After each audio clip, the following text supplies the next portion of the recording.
నమస్తే, నేను మీ doctor Sampath Kumar, world record blood donor. ఈ రోజు నేను బసవతారకం క్యాన్సర్ హాస్పిటల్ కి ప్లేట్లెట్స్ డొనేట్ చేయడానికి వచ్చాను. ఇక్కడ చూస్తే చిన్న పిల్లోడు కాడి నుంచి ముసలోళ్ల వరకు క్యాన్సర్ తో బాధపడుతున్నారు. అసలు క్యాన్సర్ రావడానికి కారణాలేంటో ఈ వీడియో చూడండి. మనం మార్నింగ్ లేచిన దగ్గర నుంచి ఈవినింగ్ పడుకునేదాకా వాడే ప్రతి పదార్థంలోనూ క్యాన్సర్ వచ్చే అవకాశం ఉంది. మార్నింగ్ లేవగానే టిఫిన్ పార్సిల్ తేడానికి వెళ్తారు. వేడివేడి ఇడ్లీ పార్సిల్ చేసేదానికన్నా ముందు దాని మీద ప్లాస్టిక్ కవర్ వేస్తాడు. క్యాన్సర్. ఒకవేళ ఫుడ్ ఇంట్లోనే ప్రిపేర్ చేసుకుని తిందామని ప్లేట్లో పెట్టుకుంటే ఆ ప్లేట్ చైనా ప్లాస్టిక్. క్యాన్సర్. తాగే వాటర్ బాటిల్స్, స్టోర్ చేసే వాటర్ టిన్స్ రెండు ప్లాస్టికే. క్యాన్సర్.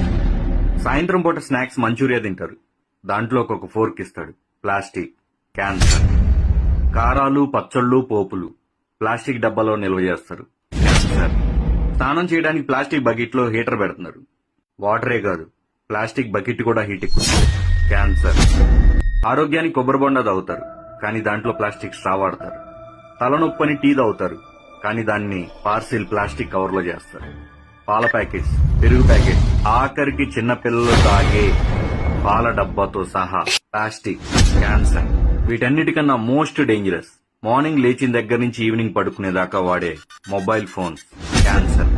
ఫైనల్లీ 2030 కల్లా ప్రతి ఇంట్లో ఒక క్యాన్సర్ పేషెంట్ ఉండే అవకాశం ఉంది.